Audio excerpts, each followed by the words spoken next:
बोलिए करनी मात की, बोलिए करनी मात की। उपस्थित और ये संकल्प हम सब भारतीय जनता पार्टी के कार्यकर्ताओं ने लिया है और ऐसे पवित्र स्थान पर बैठे हैं। इस पवित्र स्थान पर बैठकर इस संकल्प को हम पुनः आप सबके बीच में लेना भी चाहते हैं, बताना भी चाहते हैं और माता को भी ये प्रार्थना करना चाहते हैं कि हमारा संकल्प सिद्ध हो और राजस्थान में धर्म का शासन हो। आज इस कार्यक्रम में उपस्थित हमारे बीच में हम जो बात आप सबके बीच में रखना चाहते हैं रखेंगे। ये उतनी पवित्र है, उतनी सत्य है, उतना ही अटल सत्य है जितना हम सब आज इस समय पर आप हम यहाँ पर बैठे हैं। सरकार से उन्होंने इस अधर्म के शासन के समय में राजस्थान की जो छवि है उसको धूमिल करने का काम किया, राजस्थान की माताओं बहनों की इज्जत को सरेआम नीलाम करने का काम किया। उन लोगों को भी मिटाने का हम आने पर समय काम करेंगे। बंधुओं में कहना चाहता छोटी सी कथा है, इसी पवित्र स्थान की कथा है। अंदर हम बैठे तो वैसे तो इस स्थान पर मैं बहुत बार आया हूँ, पहले भी छोटे से बच्चे के स्वरूप में भी जब मेरी 12-13 साल उम्र थी तब भी मैं यहाँ पर आया हूँ, उसके बाद भी 2-3 बार मैं आया हूँ।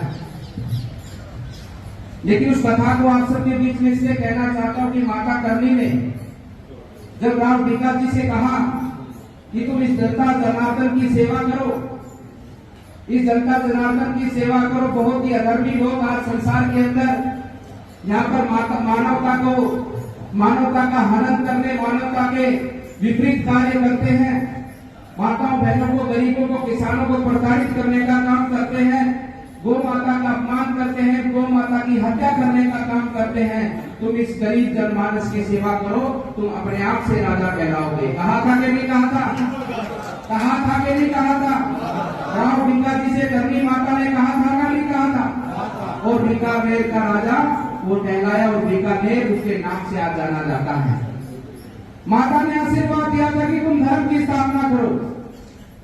और मैं आप सबको भारतीय जनता पार्टी के कार्यकर्ता होने के नाते ये वचन देते हैं, हम कार्यकर्ता बंधु, कि आप हमें अवसर दो, आशीर्वाद दो, माता हमें शक्ति दे और हमारी सरकार का, इस भाजपा सरकार का केवल दो ही ध्येय होंगे कि राजस्थान में विकास ही प्राथमिकता होगी और कानून का राज ही राजस्थान में कानून का राज होगा। उसके अलावा राजस्थान में कुछ नहीं होगा।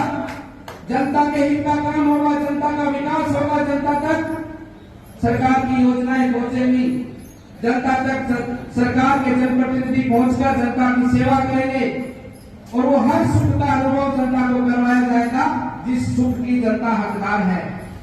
और राजस्थान में कानून का ही राज होगा। किसी को भी कोई डरने की आवश्यकता नहीं है, चाहे रात के 2 बजे जाओ, चाहे रात के 12 बजे जाओ, चाहे सुबह के 4 बजे जाओ, किसी की हिम्मत नहीं होगी कि कोई माता बहन के कपड़े उतारने की हिम्मत करेगा। ऐसा शासन आने वाले समय में माननीय प्रधानमंत्री जी के नेतृत्व में राजस्थान में आने वाला है।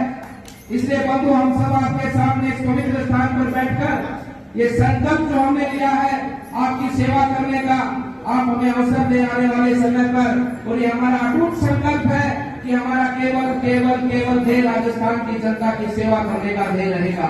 इसके अलावा हमारा कोई ध्येय नहीं है, क्योंकि कांग्रेस तो बनी है सत्ता प्राप्ति के लिए। क्योंकि एक समय पर जब कांग्रेस का उस समय पर आजादी से पूर्व में गठन हुआ था, तब ये संगठन बना था देश की आजादी के लिए। उसके बाद में महात्मा गांधी जी ने कहा कि संगठन को खत्म कर देना चाहिए, नहीं तो आने वाले समय में ये कांग्रेस ही ऐसी कांग्रेस होगी जो देश के पतन का कारण बनेगी। लेकिन इन्होंने नहीं किया, क्योंकि उन लोगों को सत्ता प्राप्ति का मोह था। और मैं मानता हूं कि डीएनए में केवल सत्ता प्राप्ति, उसके अलावा कुछ नहीं है। लाखों बार जनता से झूठ बोला है, हर बार झूठ बोला है। अगर कांग्रेस जाति को माताओं के जनधन खाते पहले क्या भूल नहीं सकते थे? मैं तो एक ही उदाहरण देता हूं आपसे। राशन तो पहले भी मिलता था, पेंशन तो पहले भी आती थी, वृद्धा पेंशन तो आज से नहीं चली है। लगभग 15, 20, 30 साल हो गए देश में चलती हुई इस योजना को। लेकिन क्या पहले राशन पूरा मिलता था?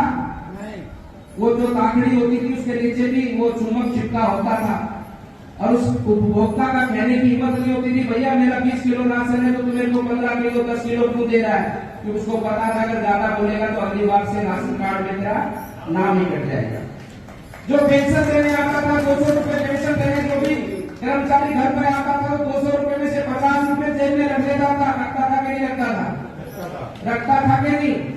और किसी की हिम्मत पड़ती थी क्या कि मेरे 200 रुपए पैसे हैं, तो 200 रुपए पूरे दिन उसको दे, क्योंकि वो डरता था अगर तू बोलेगा तो तेरे अगली बार से जो 150 रुपए मिले ये भी मिलने वाले नहीं है। लेकिन आज पैसा सीधा आपके खाते में आता है। तो बंधुओं, मेरा कहने का सिर्फ इतना ही तात्पर्य है कि कांग्रेस कभी भी भला नहीं चाहती, कांग्रेस कभी भी गरीब को गरीबी रेखा से बढ़ाना नहीं चाहती, कभी भी कांग्रेस ये नहीं चाहती कि देश के लोग शिक्षित हो, विद्वान हो। अगर कांग्रेस ये चाहती तो देश के अंदर तो शिक्षा नीति नहीं बनती आजादी के बाद में, क्योंकि वो चाहती है कि गरीब गरीब रहे। वो चुनाव के समय पर गरीबों को बरगलाकर, झुठलाकर, लालच देकर उनको वोट लेने का, ठगने का काम हम लोग करते रहे। यही कांग्रेस की नीति में रहा है और यही उसके लिए रहा है। वो कभी भला नहीं चाहेगी। आजादी के बाद में अनेकों चुनाव में ज्यादातर समय पर देश के अंदर कांग्रेस का राज रहा है। आप एक बार समय निकालकर घर पर शांति से बैठना, डायरी पेन लेना कि जब जब कांग्रेस सत्ता में आने से पूर्व क्या क्या देश से वादे किए, क्या क्या राजस्थान प्रदेश से वादे किए। हर बार आपको झूठ नहीं मिलेगा, झूठ के अलावा कुछ नहीं मिलेगा, हर बार झूठ नहीं मिलेगा। इसलिए आज भारत चांद पर पहुंच चुका है। इसलिए हम सबको भी अपनी बुद्धिमत्ता का प्रयोग करते हुए, अपने कर्तव्य का प्रयोग करते हुए कि हमें अपने देश को आगे बढ़ाना, अपने प्रदेश को आगे बढ़ाना है।